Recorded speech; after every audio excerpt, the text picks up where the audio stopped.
저녁에는 우리 김덕신 목사님의 말씀을 전해주십니다. 제 인생 후반전에 하나님이 저에게 보배롭게 만나게 해주신 좋은 목사님이시고요. 이 시대에 하나님께서 크게 쓰시는 목사님이라고 저는 믿습니다. 그런 목사님이 오늘 저는 여러분에게 말씀 전하는 거 여러분에게 큰 행운입니다. 동의하시죠? 네, 오늘 저녁에 오늘 아까 낮에도 우리 목사님들 세미나 해주셨는데 우리 목사님들도 아침에 오전에 그 세미나 하면서 낮에도 큰 은혜 받았습니다. 오늘 저녁에 저희들에게 귀한 말씀 전해주실 걸 기대하시고 우리 목사님 격려의 박수로 모시겠습니다. 할렐루야. 옆 사람하고 한번 인사 한번 하십시다. 잘 오셨습니다. 사랑합니다. 그렇게 인사 한번 하시고요.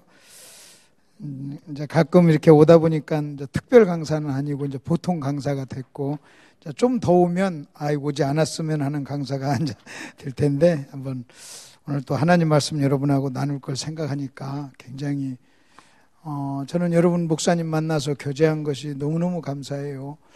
복음 안에서 복음으로 교제할 수 있는 사람이 이렇게 흔치 않습니다. 제가 제 카톡하고 목사님들하고 사모님들만 기록한 그 카톡이 한 3,000명 됩니다. 목사님들, 사모님들만 제가 한 3,000명이에요. 그 중에 만약 한 3,000명 중에 내가 한 5명, 한 10명 뽑으라 하면 그 5명, 10명 속에 여러분의 목사님이 포함돼요. 몇 등이냐고는 묻지 말고 하여튼 3,000명 중에 5등 안에만 들어가도 대단한 거 아니에요. 그래서 얼마나 감사한지 모릅니다. 그래서 여기 한 달에 한 번씩 목사님들 세미나 인도하러 오는 것이, 목사님 만나러 오는 것이 너무너무나 감사하고, 아마 지금 여러분은 여러분 교회에서 이렇게 한 달에 한 번씩 목사님들을 이렇게 접대하면서 목사님들을 섬기는 것이 여러분 교회에서 하는 일 중에 엄청난 하나님의 나라라고 하는 측면에서 볼 때 엄청난 일을 지금 여러분이 하시고 계시는 겁니다. 그 어떤 것보다도 목사님 한 사람이 변화되면요, 어떤 일이 일어나는 줄 모릅니다. 그래서 여러분이 그 일을 하는데 이렇게 섬겨주셔서 여러분이 감사하고, 또 여러분이 계속 기도를 좀 많이 해주시기를 바랍니다.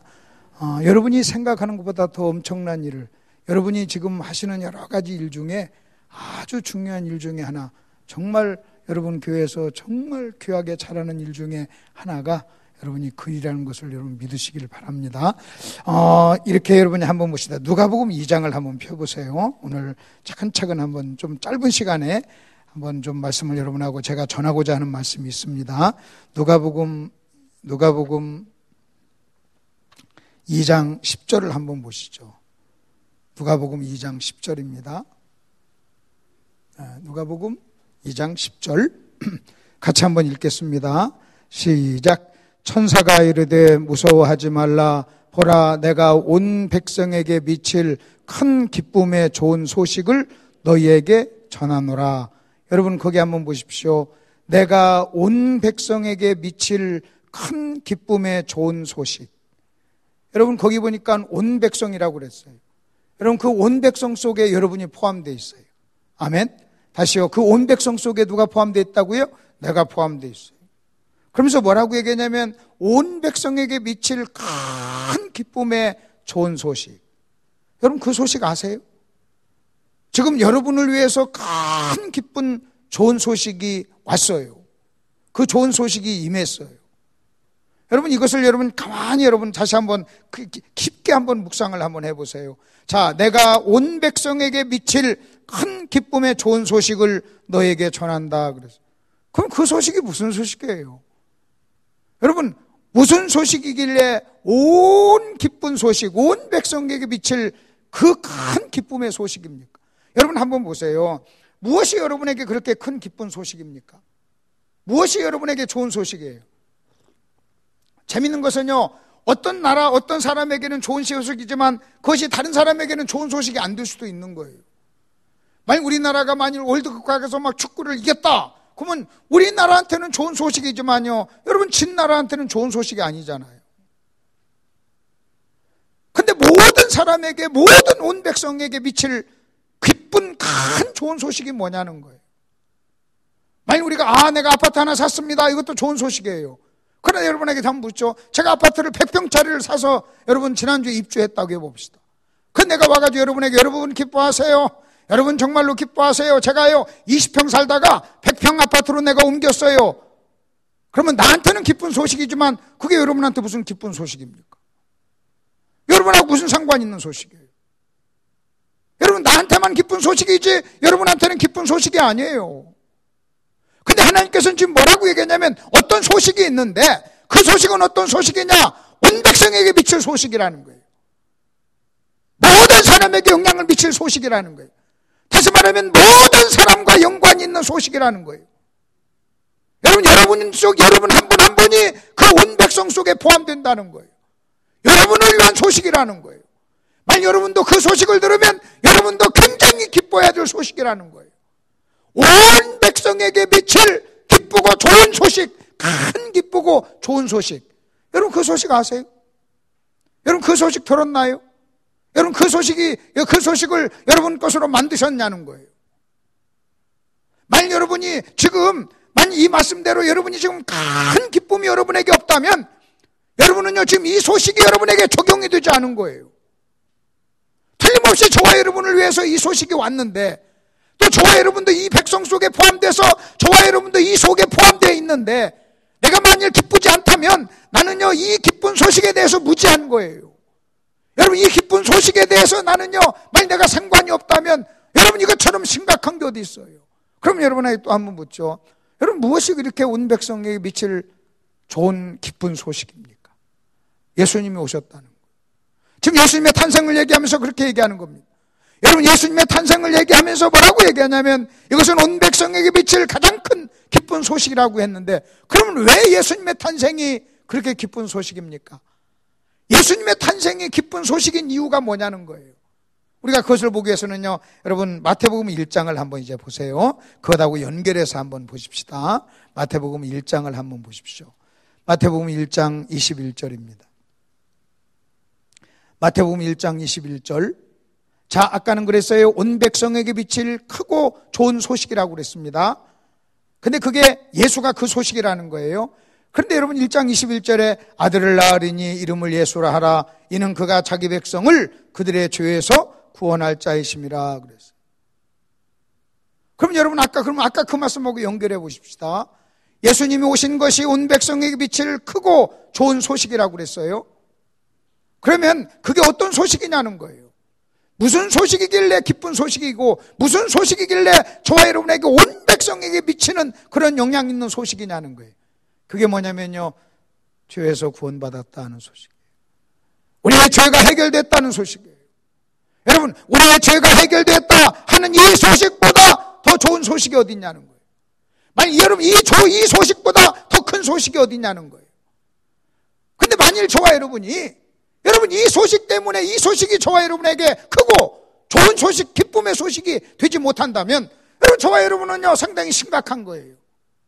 여러분 우리는요 여러분 보십시오. 온 백성에게 미칠 크고 기쁘고 좋은 소식이라고 했는데 그리고 그것이 뭐에 대한 소식이냐? 여러분 죄에서 우리를 구원한다는 소식. 예수님이 우리를 죄에서 구원하기 위해서 오셨어요. 그리고 우리의 죄를 해결했어요. 여러분 이 소식은 모든 백성에게 미치는 소식이요 그 다음에 큰 소식이요 좋은 소식이요 기쁜 소식이라는 거예요. 근데 문제는요 근데 여러분에게 이 소식이 여러분 큰 소식 좋은 소식 기쁜 소식이 못 된다면 뭐가 문제냐는 거예요.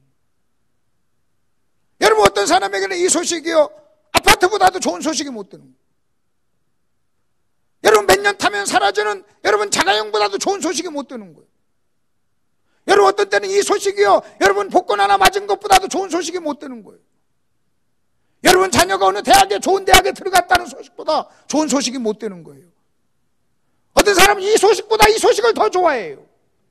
여러분 이 소식보다도 우리는요 여러분 내가 좀 직장에서 좀 승진됐다, 내 자식이 좋은 대학교에 들어갔다, 어떤 좋은 직장에 취직했다 하는 이 소식이 여러분 그 사람에게는요 이 소식보다 더 좋은 소식인 거예요.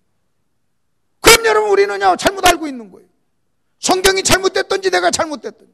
만일 저와 여러분이요 여러분 이 소식 말고 한 예수님이 오셔서 우리의 죄를 해결해서 하는 이 소식보다도 다른 소식이 나에게 기쁘고 좋은 소식이라면 우리는요 상당히 심각한 거예요. 성경이 잘못됐든지 저와 여러분이 잘못됐든지 둘 중에 하나라는 거예요. 여러분 성경이 잘못될 리는 없잖아요. 그러면 여러분 한번 생각해 보세요. 여러분 죄에서 구원한 것, 죄가 해결됐다고 하는 이 소식이 여러분 크고 놀랍고 기쁜 소식인데, 여러분 그것이 저와 여러분에게 크고 놀랍고 기쁜 소식으로 다가오지 않는 이유는 뭐예요? 딱 한 가지예요. 여러분이요 죄가 뭔가를 모르는 거예요. 죄에 대해서 무지한 거예요. 여러분 죄가 얼마나 심각한가 이걸 모르는 거예요. 여러분 솔직히 제가 죄에 대해서 여러분에게 말씀드릴게요. 여러분 생에 일어난 모든 나쁜 얘기, 여러분이 삶 속에서 겪는 모든 나쁜 얘기의 뿌리는요 죄가 있어요. 여러분 어떤 사람이 이혼했어요. 여러분 그 뿌리에는 죄가 있어요. 만 어떤 사람이요 자기 아내를 사랑하지 않아요. 그 뿌리에는 죄가 있어요. 만 어떤 사람이 간음했어요. 그 뿌리에는 죄가 있어요. 만 여러분 어느 가정에 행복하지 못해요. 그 뿌리에는 죄가 있어요. 어느 교회에서 싸워요. 여러분 그 뿌리에는 죄가 있어요. 어느 교회 갔더니 시끄러워요. 거기에는 뿌리에는 죄가 있어요. 여러분 우리는 이렇게 생각합니다. 어느 교회가 싸운다. 그럼 우리는 무슨 생각하냐면 거기에는 어떤 장로 어떤 목사가 있어. 여러분 우리가 어느 가정이 불행해. 그러면 거기에는 어떤 남편이 있고 어떤 아내가 있어. 여러분 이러지만요 이거 아니에요. 거짓말이에요. 속지 마세요. 여러분 우리의 싸움은 혈과 육이 아니라고 그랬어요. 여러분 그 뿌리에는 뭐가 있는 줄 아십니까? 죄가 있는 거예요. 여러분 죄에 진 어떤 사람이 있어요. 죄에 지배받는 사람이 있는 거예요. 죄에 지배받는 사람이 있기 때문에 여러분 그 마귀가 그 사람을 쓰는 거예요. 마귀가 죄를 통해서 여러분 그 사람을 지배하고, 그 마귀가 죄를 통해서 지배하는 그 사람을 통해서 여러분 모든 문제가 오는 거예요. 여러분 모든 나쁜 소식의 밑바닥에는요 뿌리에는요 죄가 있다고 하는 거예요. 그러면 여러분 복음이란 좋은 소식은 뭔지 아십니까?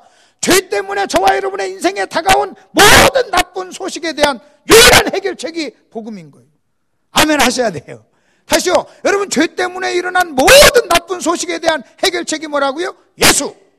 여러분 죄 때문에 일어난 모든 나쁜 소식에 대한 해결책이 복음. 그게 좋은 소식이에요. 여러분은요 여러분의 인생길에 여러분 두 가지를 만나요. 여러분 인생을 살면서 나쁜 소식을 만나요. 그리고 우리는요 좋은 소식을 만나요. 문제는요 간단해요. 여러분 이 나쁜 소식이 여러분을 지배하면 여러분 우울증 걸려요. 나쁜 소식이 여러분을 지배하면 여러분은요 미워하고, 여러분 나쁜 소식이 여러분을 지배하면 여러분은 불행할 거예요. 나쁜 소식이 여러분을 지배하면 여러분은요 여러분 사망이 여러분 속에 역사할 거예요. 육신의 생각은 사망이요 그랬잖아요. 근데 그 나쁜 소식, 죄의 소식, 그 뿌리가 죄고 그 다음에 그것을 나타난 모든 열매인 나쁜 소식에 그것을 해결하는 유일한 비결은요 여러분 좋은 소식이에요. 만약 여러분이 지금 불행해요. 여러분이 만약 불행하다면 사망이 역사한 거예요. 왜 그러면 사망이 역사하느냐? 뿌리는요 육신의 생각이 있기 때문에 그런 거예요. 여러분 그 나쁘고 육신의 생각이 여러분에게 사망이라고 하는 역사를 일으키고, 그 나쁜 소식이 여러분을 지배하면요 여러분은요 불행하고 고통스러워요. 행복할 수가 없어요. 근데 그것을 이기는 유일한 것은 좋은 소식, 복음이 좋은 소식이에요. 만약 여러분이 복음이 여러분에게 좋은 소식이 되지 못한다는 것은 죄가 얼마나 우리에게 여러분 심각한가 여러분 이것을 모르기 때문에 그렇다는 거예요. 자, 이것을 여러분이 전제로 하고 이것을 바탕에 여러분이 까시길 바랍니다. 바탕에 까시고 오늘 교재를 한번 여러분 잠깐 한번 보세요. 여러분 잠깐 제가 두 말씀을 여러분이 비교했습니다. 자, 두 말씀을 제가 비교해서 누가복음에 보니까 예수님의 오심은 여러분 온 백성에게 미칠 크고 기쁘고 좋은 소식이라고 그랬어요. 그러면 무엇이 그렇게 크고 기쁘고 좋은 소식이냐? 여러분 죄에서 우리가 용서받고 죄를 해결받는 소식이 가장 크고 기쁘고 좋은 소식이에요. 만약 여러분이 구원받았어요. 예수 믿고 구원받았어요. 그 말은요 여러분 죄가 해결됐다는 거예요. 그리고 여러분에게 좋은 소식이 임한 거예요. 근데 여러분이 구원받았다고 하면서도, 여러분 하나님의 자녀가 됐다고 하면서도 여러분 나쁜 소식이 여러분을 지배하고 있다면 여러분은요 복음이 여러분에게 복음이 되지 못하는 거예요. 그리고 여러분은요 복음을 적용하지를 못하는 거예요. 그래서 우리 주님께서는 뭐라고 한 줄 아십니까? 여러분 복음이 정확하게 우리에게 적용이 돼서 나쁜 소식인 모든 죄의 문제를 해결했다면 우리는요 범사에 감사할 수 있고 항상 기뻐할 수 있다고 얘기하는 거예요. 이게 성경이 우리에게 얘기하는 거예요. 자, 그런데 그런데 여러분 거기 한번 계속해서 한번 성경을 한번 보십시다. 여러분 요한복음 4장에 보면 이런 말씀이 있습니다. 예수께서 이르시되 이 물을 마시는 자마다 다시 목마르려니와 그랬어요. 내가 주는 물을 먹으면 영원히 목마르지 아니한다 그랬습니다. 여러분 요한복음 7장에서는 너희 목마른 자들아 내게로 오라 그랬어요. 여러분에게 한번 묻고 싶습니다. 여러분이 인생을 살면서 이런 처절한 목마름을 경험해 본 적이 있냐는 거예요. 여러분이 목마른 것을 경험해 보지 않으면요 구원이 뭔가를 몰라요. 여러분 내가 내 인생에 성경은요 믿지 않는 사람을 뭐라고 하냐면 목마른 인생이라고 얘기해요. 여러분 솔직히요 배부른 사람에게 밥 더 먹어라 밥 더 먹어라 그러면요 고문이에요. 여러분 밥 더 먹어라 그러면요 여러분 절대로 배부른 사람은요 감사하지를 않아요.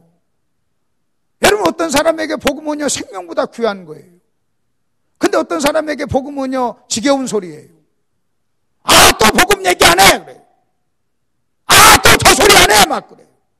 여러분 솔직히 목사가요 복음 외에 할 얘기가 뭐가 있어요? 아 우리는 구원받았는데요. 여러분 구원만 복음으로 받는 게 아니에요. 여러분 성화도 복음으로 되는 거예요. 그렇다면 우리가 끊임없이 와서 들어야 될 소리가요 여러분 이 복음입니다. 또 듣고 복음이라고 하는 것은 신비해서요 여러분 구원받지 않는 사람이 들으면 구원받고 구원받은 사람이 들으면 주님을 닮아가는 게 복음입니다. 그게 좋은 소식이에요. 왜 여러분 좋은 소식을 자꾸 들어야 되는 줄 아십니까? 여러분이 잊어버리기 때문에 그래요. 여러분이 세상 일에 분주하고 세상에 마음 뺏겨서요 여러분 우리는 복음을 잊고 살아요. 여러분 복음을 잊고 살기 때문에 어떻게 되는지 아십니까? 기쁨이 없어지는 거예요. 여러분이 만일 복음을 잊고 살지 않았다면요 그 증거로 아 나는 복음 잊고 살았어 여러분 이 얘기가 아니에요. 내가 복음을 잊지 않았다면 여러분 그 복음은 크고 기쁜 소식 좋은 소식이기 때문에 저와 여러분에게 기쁨을 주는 거예요. 만일 여러분이 기쁨을 잃어버렸다면 좋은 소식을 잃어버린 거예요. 아멘 좀 하세요. 만일 여러분 우리가 인생을 살면서 신앙생활을 하면서 기쁨을 잃어버렸다는 것이 보통 심각한 게 아니에요. 여러분 이 기쁨을 잃어버렸다는 것은 좋은 소식을 잃어버렸다는 거예요. 만약 기쁨을 잃어버렸다는 것은 나쁜 소식이 그 사람을 지배하고 있다고 하는 거예요. 여러분 우울증 걸린 사람은요 여러분 최악의 나쁜 생각이요 그를 지배해요. 나 같은 사람이 무슨 쓸모가 있어 죽어야지 나는 인생의 실패자야 나는 끝났어 내가 살아서 뭐해 죽자 여러분 이 생각이 여러분 우울증 걸린 사람을 지배하고 있다는 거예요. 생각 중에 가장 나쁜 생각이 뭔지 아십니까? 죽어라예요. 모든 나쁜 생각의 결론은 죽자예요. 모든 나쁜 생각의 결론은 죽어라예요. 너 죽어 이 말이에요. 나 죽자 내가 살아서 뭐해.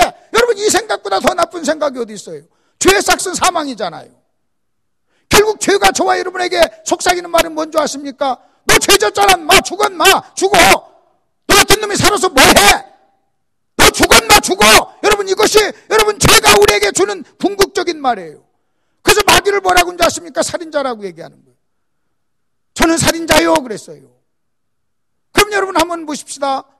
만일 저와 여러분이 기쁜 소식이 저와 여러분을 지배하지 못하면 사망이 나를 지금 지배하는 거예요. 죄가 나를 나쁜 소식이 나를 지배하는 거예요. 여러분에게 한번 묻고 싶습니다. 지금 여러분의 생각을 지배하는 것이 좋은 소식이에요? 나쁜 소식이에요? 기쁜 소식이에요? 아니면 우울한 소식이에요? 여러분 어떤 생각이 어떤 소식이 어떤 생각이 여러분을 지배하고 있냐는 거예요.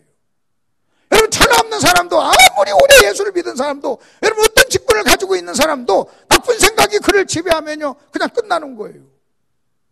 여러분 예수 믿는다는 게 뭔지 아십니까? 예수 믿는 사람은요 복음이 우리를 지배하는 거예요. 예수가 우리를 지배하는 거예요. 아멘 좀 해보세요. 예수가 우리를 지배하는 거예요.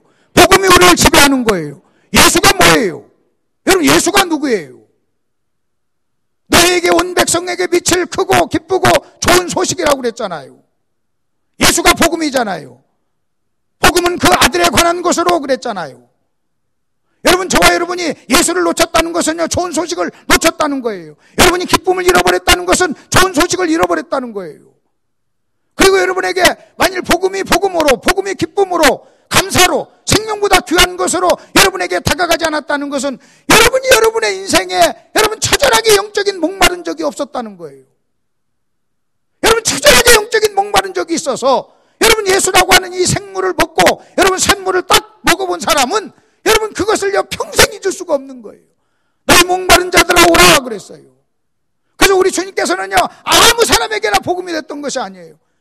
여러분 자기를 죄인이라고 인정하는 사람에게 우리 주님은요 좋은 소식이 했던 거예요. 그래서 우리 주님이 가장 싫어하는 사람이 누구였느냐? 바리새인이었어요.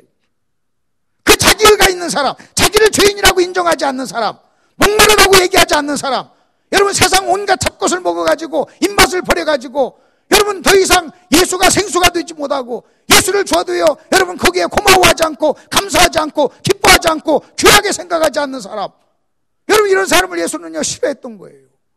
그래서 여러분 제가 일본에서 그 얘기를 좀 하고 있는 거예요. 여러분에게 그런 목마름이 있었냐는 거예요. 이 말을 또 다른 말로 얘기하면 죄에 대한 진저리를 쳐본 적이 있냐는 거예요. 여러분 사도 바울을 보세요. 한평생 예수 믿는 집안에 태어났습니다. 바리새인 중에 바리새인이 되었습니다. 율법에 의로는 흠이 없는 사람이 됐어요. 여러분 바리새인 중에 바리새인이란 말은요 여러분 모세 오경을 토시 하나 빠뜨리지 않고 다 암기할 수 있을 정도의 성경적인 지식이 있는 사람이었어요. 하나님께 열심도 있는 사람이었어요. 십계명을 완벽하게 지킨 사람이었어요. 근데 그런 사람이었는데도 구원받지 못했어요. 근데 그가 언제 구원받은 줄 아십니까? 여러분 로마서 7장에서 오라 나는 곤고한 자로다 하는 이 고백이 있었던 거예요. 그냥 죄가 뭔가를 알았어요. 여러분 죄가 자기 힘으로는 해결할 수 없는, 자기 어떤 행위로는 도저히 해결할 수 없는 것이라는 것을 그는 깨달았어요. 그는요 처음에는 무슨 생각인 줄 아십니까? 내가 열심히 믿고 열심히 행동하면 내가 이 죄 문제 해결할 거야. 그리고 그는 열심히 섬겼던 사람이에요. 근데 오늘날 보니까 그 열심의 문제가 아니라는 거예요. 이건 나에게는 그런 능력이 없다는 걸 자기가 깨달은 거예요. 그리고 오라 나는 곤고한 자로다. 누가 나를 이 사망의 음침한 골짜기에서 누가 나를 좀 건져내랴 하고 나를 좀 도와주세요 그런 거예요. 그러니까 저와 여러분의 생애 속에 내가 목말라, 내가 정말 못 살겠어, 내가 너무나 힘들어, 이 죄가 징그러워. 여러분 이 죄에 대해서 정확하게 성경적인 인식이 없는 한 여러분 예수는 복음은 좋은 소식이 못 되는 거예요. 여러분 왜 예수가 좋은 소식이 못 되는 줄 아십니까? 왜 어떤 사람에게 복음이 복음되지 못하는 줄 아십니까? 복음이 복음되지 못하는 사람은 죄에 대한 이해가 부족한 사람이에요. 죄에 대한 인식이 부족한 사람이에요. 여러분 죄가 얼마나 심각한가를 모르는 거예요. 여러분 인간에게 당하는 모든 불행의 뿌리가 죄인 걸 모르는 사람이에요. 여러분 가정에서, 교회에서, 직장에서, 여러분 심령 안에서, 여러분의 관계 속에서 일어나는 모든 일의 가장 깊은 원인, 뿌리가 죄라는 걸 모르는 거예요. 그 죄라는 걸 모르니까 아내하고 싸우는 거예요. 죄라는 걸 모르니까 남편하고 싸우는 거예요. 여러분 죄라는 걸 모르니까요 사람하고 싸우는 거예요. 여러분 사람하고 싸우는 사람은요 죄가 뭔가를 모르는 사람이에요. 오죽하면 사도 바울이 뭐라고 하는 줄 아십니까? 내가 선을 행하고자 하는 원은 있으나 선을 행하는 능력이 없도다. 내가 만일 선을 행하고 싶은데 원하는 선은 행하지 않는도다. 내가 만일 죄를 범하면 내가 아니오 그랬어. 내 속에 거하는 죄니라 그랬어. 내 속에 거하는 죄라는 거예요. 바울은요 여러분 자기 속에 죄가 있다는 걸 안 거예요. 이것은 내가 어떻게든 해결할 수 없다는 걸 아는 거예요. 여러분이 죄를 이기지 못하고 죄를 해결하지 못하죠? 그러면 여러분이 열심히 믿으면 믿을수록 그 교회에서 꼴통이 되는 거예요. 내가 목사를 할지라도 내가 여러분 죄를 해결하지 못하죠. 죄를 이기지 못하면요 나는요 여러분 영적으로 도움이 안 돼요. 여러분 도움이 안 돼요. 여러분 주변 보세요. 어느 교회든 문제를 일으키는 사람은요 다 열심히 있는 사람이에요. 근데 문제는요 그 문제 원인이 가장 깊숙한 죄라고 하는 것을 모르는 거예요. 자, 우리가 이것을 이제 바탕으로 깔고 그러면 이게 도대체 원인이 이걸 어떻게 해야 되는가? 여러분 2번으로 한번 넘어가 보세요. 여러분 2번에서 제가 여러분에게 좀 드리고 싶은 말씀이 있습니다. 여러분 창세기 1장 26절을 보십시오. 하나님이 이르시되 우리의 형상을 따라 우리의 모양대로 우리가 사람을 만들고 그들로 바다의 물고기와 하늘의 새와 가축과 온 땅과 땅에 기는 모든 것을 다스리게 하자 하시고 그랬어요. 여러분 여기서 중요한 거 여러분이 보세요. 하늘의 새라고 하는 말 제가 예전에도 한번 설명했죠. 하나님이 새를 만들고 새 앞에 하늘이라는 단어를 붙였어요. 물고기를 만드시고 하나님께서는 물고기를 설명할 때 바다의 물고기라 그랬어요. 그 말이 뭔지 아십니까? 하나님께서는요 창조의 법칙이 있다는 거예요. 하나님이 창조한 세계는요 하나님이 원래 만드신 어떤 법칙이 있어요. 그 법칙이 뭐냐? 새는 하늘을 날도록 만드는 거예요. 물고기는요 바다에서 헤엄치도록 만든 거예요. 이것은요 창조의 법칙이라고 그래요. 그래서 여러분 새는요 하늘을 날아야 돼요. 여러분 새가 하늘을 날 때, 독수리가 하늘을 날 때 그것은 아름다움이에요. 찬란한 삶이에요. 그리고 최고예요. 그건 최고의 삶이에요. 여러분 독수리가 하늘을 쫙 날면서 사는 삶이요, 여러분 독수리에서는 최고의 삶이에요. 반대로 여러분 독수리인데 새인데 하늘 날지 못해. 날지 못하는 새, 날개 축지가 고장이 났어. 그 날지를 못해요. 그래서 여러분 땅에서 기어요. 그러면 여러분 그 새는요 가장 비참한 새예요. 여러분 너무너무 비참한 거예요. 여러분 너무너무 비참한 거예요. 그러면 여러분 잘 보세요. 하늘을 나는 새가 있어요. 그 다음에 날지 못해서 여러분 날개가 고장이 나가지고 날지 못하는 새가 있어요. 그럼 여러분 생각해 보세요. 여러분 하늘의 새와 날지 못하는 새, 이건요 비교가 안 돼요. 여기는 찬란한 삶이에요. 여기는요 비참한 삶이에요. 자, 여기 물고기가 있어요. 바다의 물고기, 헤엄치는 물속에 있는 물고기, 물에서 나온 땅에 있는, 육지에 있는 물고기. 이건 죽음이에요. 비참함이에요.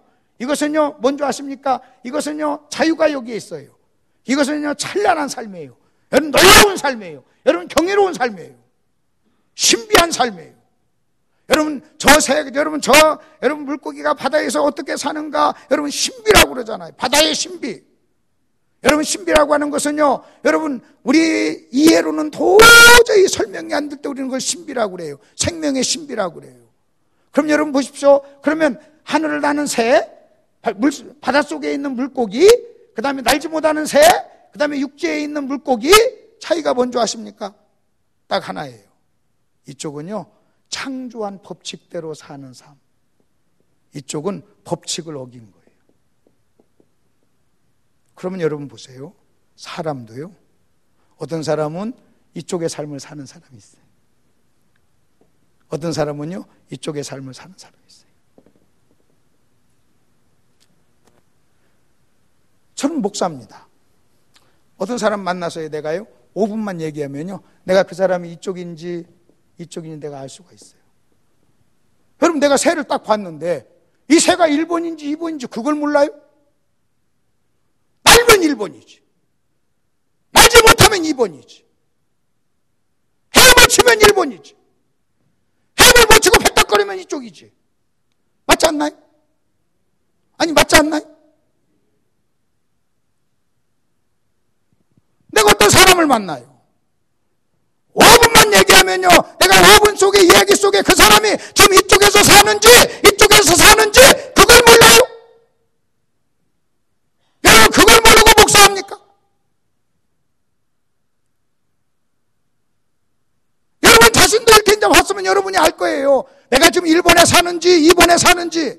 여러분 일본에 사는 삶을 뭐라고 하는 줄 아십니까? 찬란한 삶인데 일본에 사는 삶을 순종하는 삶이라고 그래요. 일본의 삶을요 불순종하는 삶이에요. 여러분 일본의 삶을 뭔지 아십니까? 하나님이 창조한 법칙대로 사는 삶이에요. 하나님은 저와 여러분이 하나님께 순종하는 그 삶을 살기를 원했어요. 마치 새가 하늘을 날도록, 물고기가 바다에서 헤엄치도록 하나님은요 그렇게 살도록 만드신 거예요. 근데 저와 여러분은요 죄 때문에 여러분 일본의 삶을 살지 못한 거예요. 이제 우리는 죄 때문에 이번의 삶을 사는 거예요.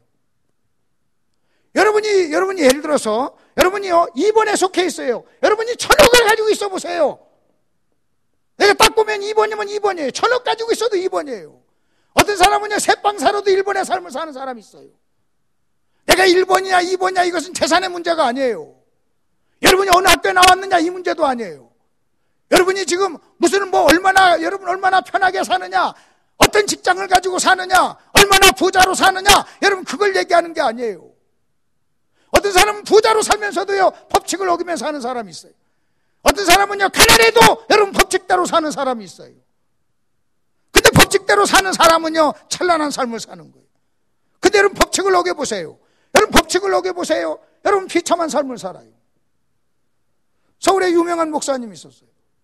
여러분 전국적으로 유명한 책을 만들면 막 수만 곳씩 나가고 수만 명의 여러분 청년들을 목회하는 근데 그가요 간음을 했어요. 법칙을 어겼어요.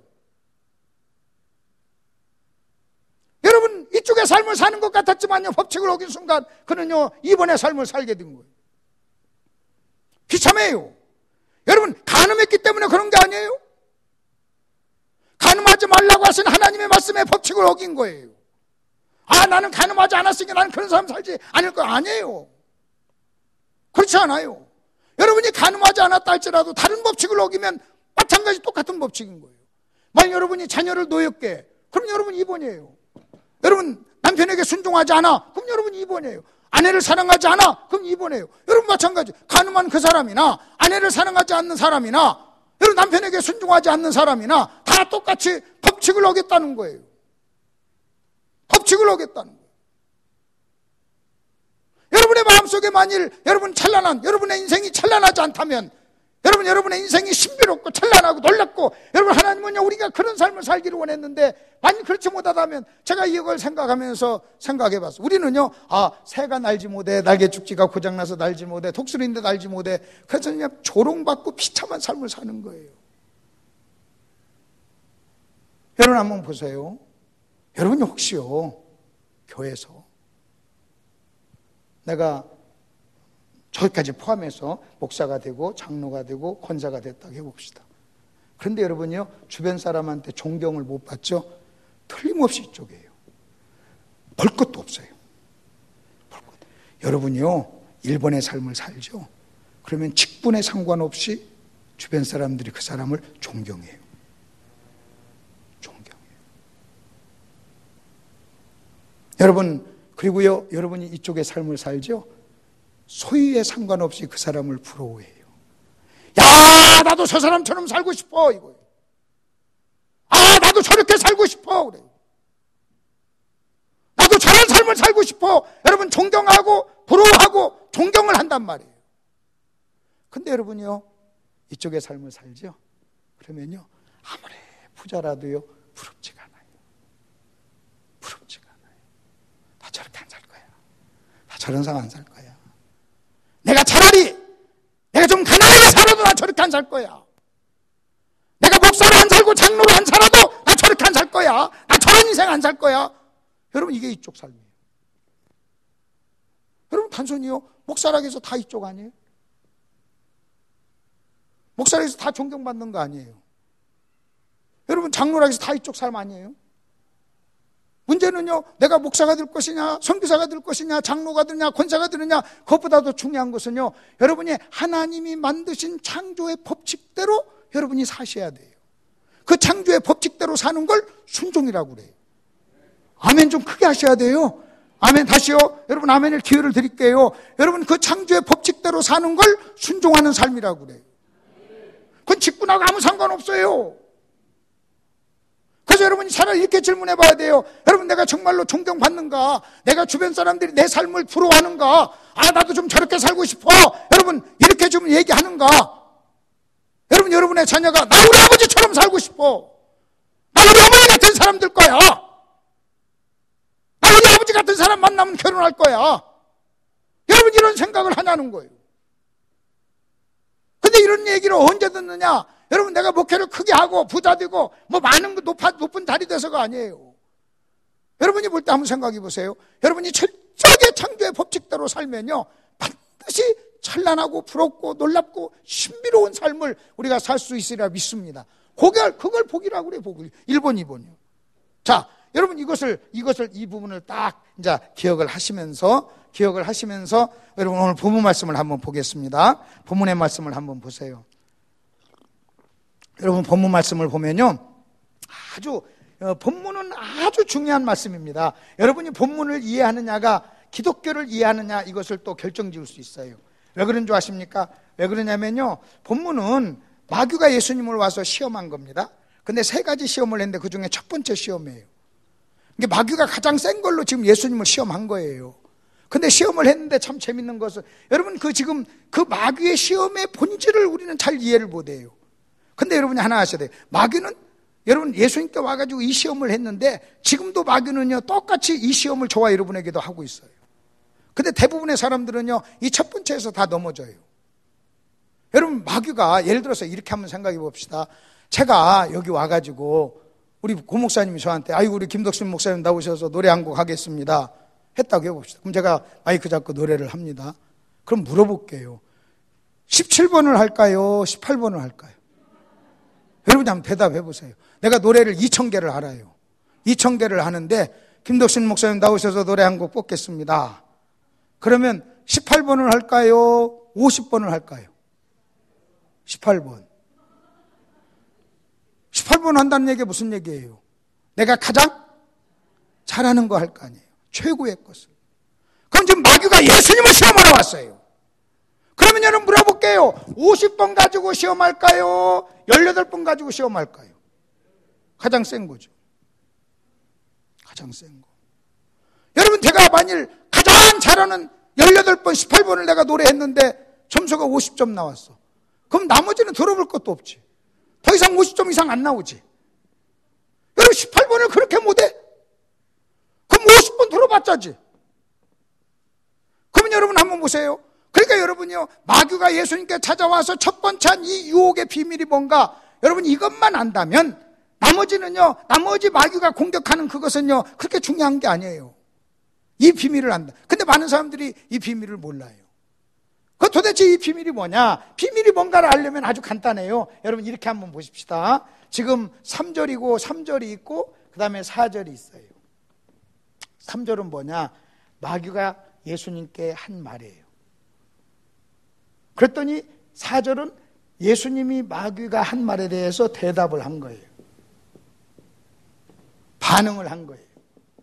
혹은 응답을 한 거예요. 그럼 여러분 대답이라고 해봅시다. 그러면 4절이 대답이라면 3절은 뭐냐? 질문이에요. 그러니까 여러분이 보십시오. 저와 여러분은요 지금 3번이 야리꾸리 한 거예요. 돌 가지고 떡을 만들어. 여러분 돌 가지고 떡을 만들어. 여러분 돌 가지고 떡을 만들어. 이게 마귀가 와서 공격한 거예요. 마귀의 가장 센 공격이, 마귀의 18번 공격이, 마귀의 가장 여러분 무서운 공격이에요. 돌 가지고 떡을 만들어 이 말이에요. 근데 너무나 많은 사람들이요 여러분 이 유혹에 넘어갔어요. 다시 말하면 너무나 많은 사람들이 여러분 이 유혹에 넘어가지고 돌 가지고 떡을 만들면서 살아요. 여러분 돌 가지고 떡을 만들면 안 돼요. 그런데 여러분 돌 가지고 떡을 만든단 말이에요. 그럼 도대체 돌 가지고 떡을 만들란 말이 무슨 말이에요? 마귀가 돌 가지고 떡을 만들어라 그랬어요. 그랬더니 예수님이 대답을 했잖아요. 그러면 예수님의 대답을 들어보면 3번의 의미가 뭔가를 이해가 해요. 왜? 4절은 3절에 대한 대답이잖아요. 예를 들어서 여러분 누가 나한테 질문을 했어요. 근데 내가 대답하기를 이렇게 했어요. 예, 아들 하나 딸 하나 있습니다. 그러면 질문이 자녀가 어떻게 되십니까? 그 말이잖아요. 예, 내가 수원에 삽니다. 그러면 질문의 요지가 뭐예요? 당신은 어디 사십니까? 이 말이잖아요. 마찬가지로 여러분 4절을 들어보면 아는 거예요. 4절을 들어보면 3절의 의미가 나와요. 돌 가지고 떡을 만들란 말이 무슨 말인가? 근데 예수님 뭐라고 그랬어요? 여러분 돌 가지고 떡을 만들라. 그러니까 예수님이 이렇게 얘기했습니다. 사람이 떡으로만 사는 것이 아니요 하나님의 입에서 나오는 말씀으로 산다 그랬어요. 그럼 여러분 이 3절의 의미가 뭔지 아십니까? 이겁니다. 떡으로만 살아라 그 말이에요. 뭐라고요? 떡으로만 살아라 이 말이에요. 떡이 중요해 이 말이에요. 떡이 없으면 죽어 이 말이에요. 떡보다 귀한 것이 어디 있어 그 말이에요. 떡이 없으면 죽어.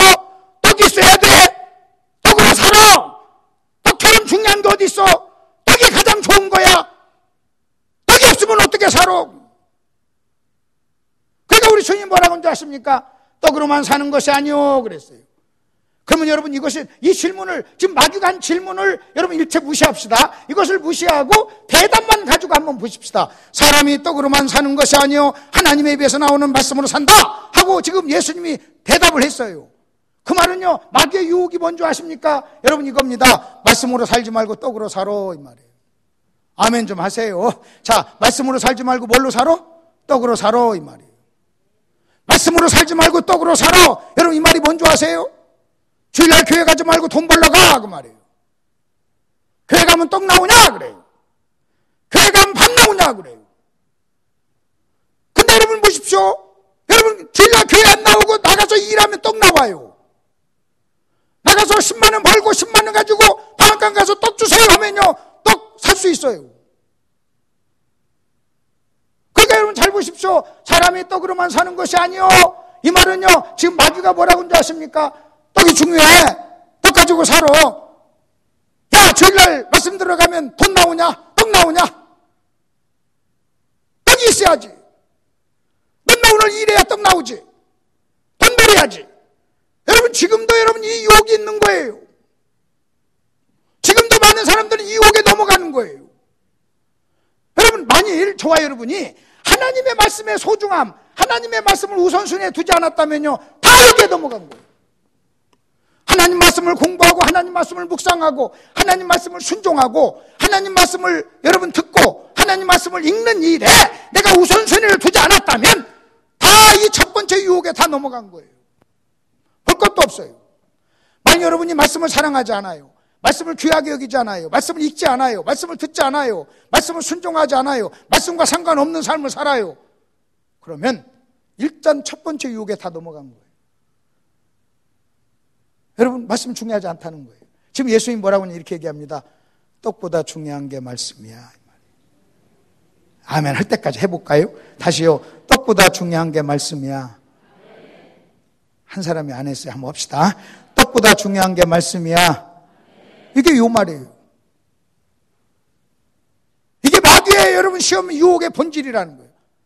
여러분 오늘 이 말씀 때문에 오셨잖아요. 지금 여러분한테는 해당이 안 되는 말이에요. 그러나 여러분, 우리는 언제든지 매 순간순간 이 유혹을 받는 거예요. 매 순간순간. 그래서 사람이, 그러면 이 말은 또 뭐냐? 사람이 떡으로만 사는 것이 아니요 말씀으로 산다. 이 말은요, 떡도 필요하지만 말씀이 더 중요하다는 거예요. 아멘. 자, 예수님 떡을 부정한 게 아니에요. 떡도 필요하지만 모두 중요하다는 거예요. 말씀. 그래서 떡도 필요하기 때문에 6일 동안 열심히 일하라고 한 거예요. 여러분, 예수님 떡을 부정하지 않았어요.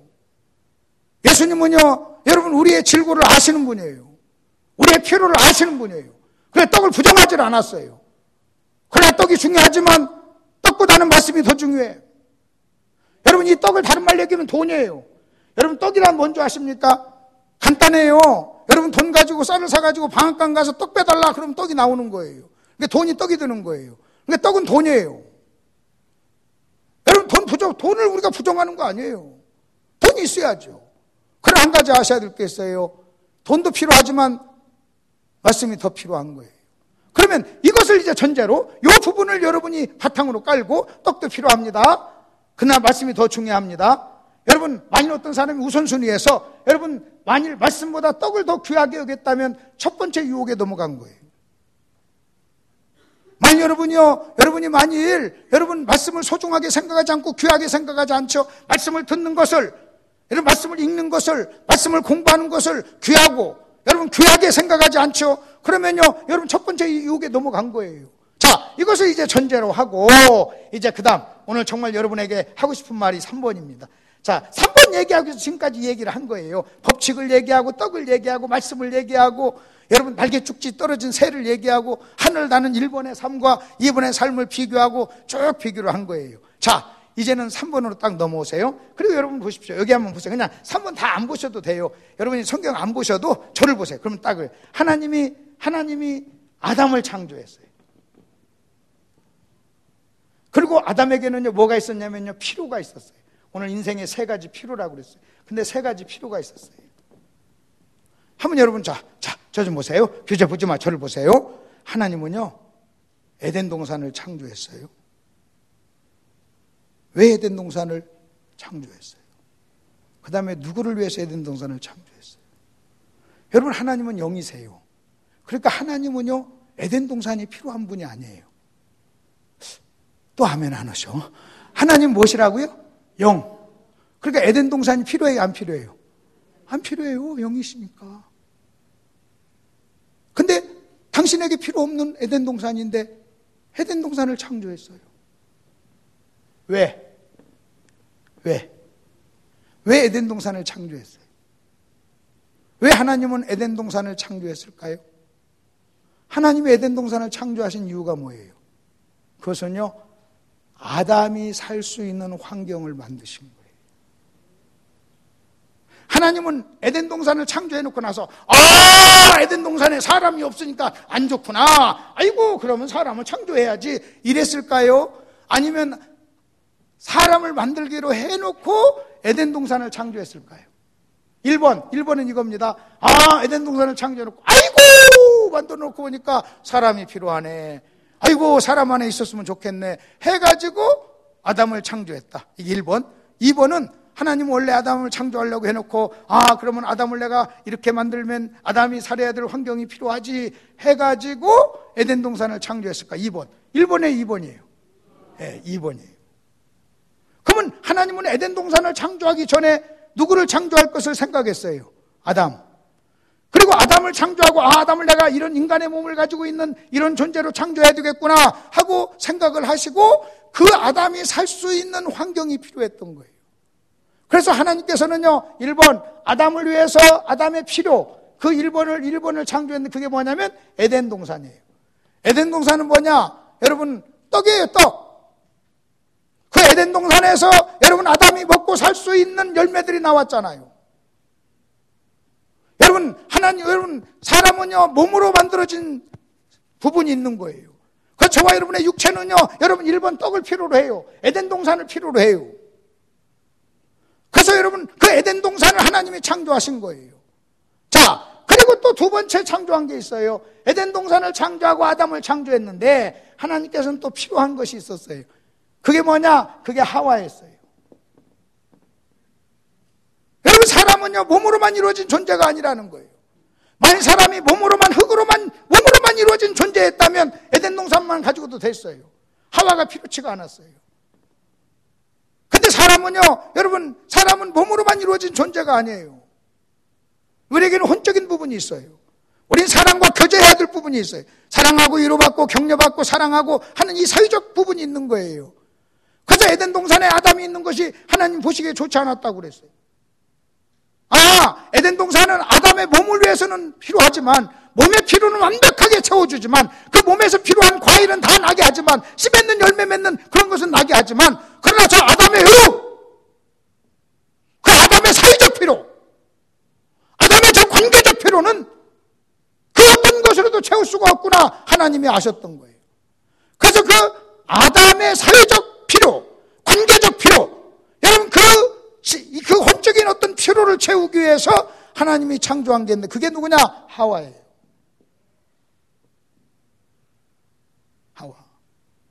자, 1번은 육체를 위해서, 2번은 여러분 관계를 위해서.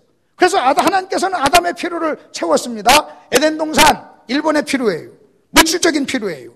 여러분 하와, 이것은 관계적 필요예요. 그런데 세 번째 필요가 있어요. 세 번째 필요가 뭔지 아십니까? 선악과예요. 선악과는 뭔지 아세요? 순종이에요.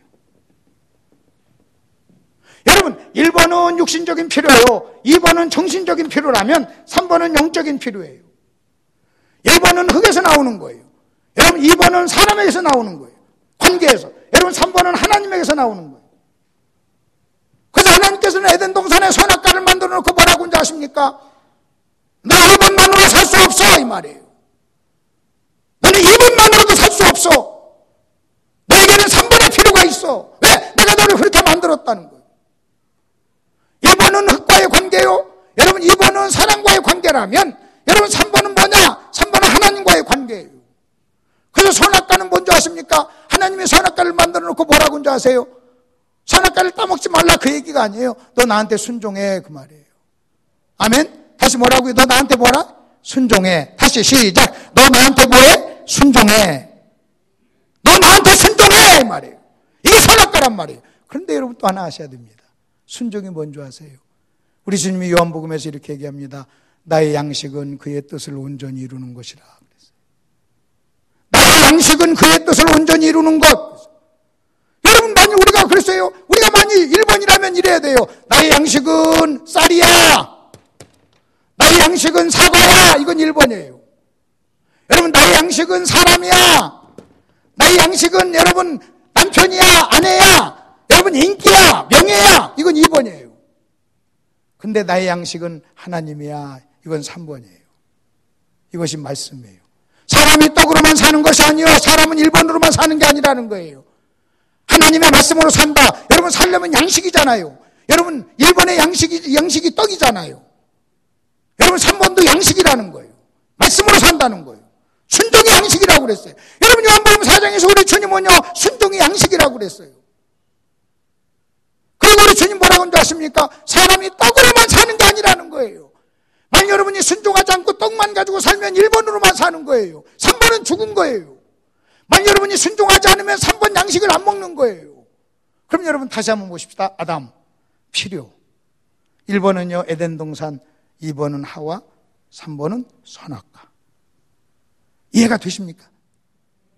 자, 이걸 모르는 사람들이 뭐라고 얘기하냐면 왜 하나님이 선악과를 만들어가지고 우리를 약올려 막 그래요. 여러분 하나님이 선악과를 만들어서 우리를 약올리려고 만들었습니까? 선악과는 양식이에요, 양식. 그래서 여러분 선악과를 안 먹고 불순종한 사람을 영적으로 허물로 죽었던 사람이라고 그래요. 죽은 사람이라고 그래요. 여러분 양식을 안 먹으면 죽어요. 여러분 1번이 없으면 죽어요. 여러분 2번이 없으면 정신적으로 죽은 사람이에요. 여러분 외로운 사람은 죽은 사람이에요. 여러분이 관계를 잘 맺지 못하는 사람은요 정신적으로 죽은 사람이에요. 근데 만약 우리가 3번 순종하지 않으면 영적으로 죽은 사람이에요. 저 예수 믿지 않는 사람 영적으로 죽은 사람이니까 하나님과 상관없이 3번과 상관없이 사는 거예요. 그래서 오늘 제가 여러분에게 지금 오늘 제목이 뭡니까? 인생의 3가지 필요입니다. 다시요. 인생의 뭐라고요? 인생의 3가지 필요. 그래서 여러분 봅니다. 첫 번째는요. 에덴 동산. 하와 선악과. 떡, 관계, 순종. 선악과는요. 양식이었어요. 순종은 양식이에요. 자, 결론적으로 이 얘기를 하려고 그래요. 만일 저와 여러분이요 순종하지 않고 살잖아요. 그러면 아까 말씀드린 대로 1번의 삶이 아니라 2번의 삶이에요. 다시 말하면요 날개 축제가 고장난 새처럼 바다에서 나온 물고기처럼 말씀에 순종하지 않고 살면 여러분 우리는요 법칙대로 하나님의 창조의 법칙대로 살지 않는 거예요. 그래서 지금도 하나님께서는요 구원받은 저와 여러분을 3번으로 채워주기 위해서 성령이 오셨어요.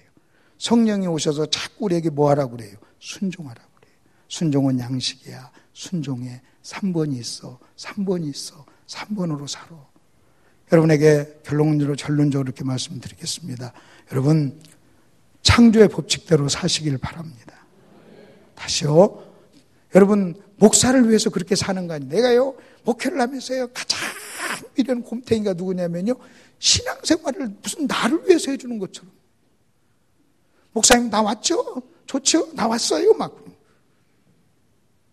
여러분 목사를 위해서 신앙생활 합니까? 여러분 은밀한 위해서 자기를 위해서 하는 거예요. 여러분 신앙생활을 누구를 위해서 해주는 겁니까? 여러분 누구를 위해서 나와주는 겁니까? 내가 지금 오늘 수요일 안 가면 우리 목사님이 힘들어할 거야. 그럼 내가 나가줘야지. 그런 거 아니에요. 여러분 그런 거 아니에요. 여러분 다시 한번 여러분 보십시다. 여러분이 우리가 법칙을 어기면요 물에서 나온 물고기예요. 여러분이 1000억을 가지고 있어도요 물에서 나온 물고기예요. 1000억을 가지고 있으면 뭐합니까? 비참한 돼요.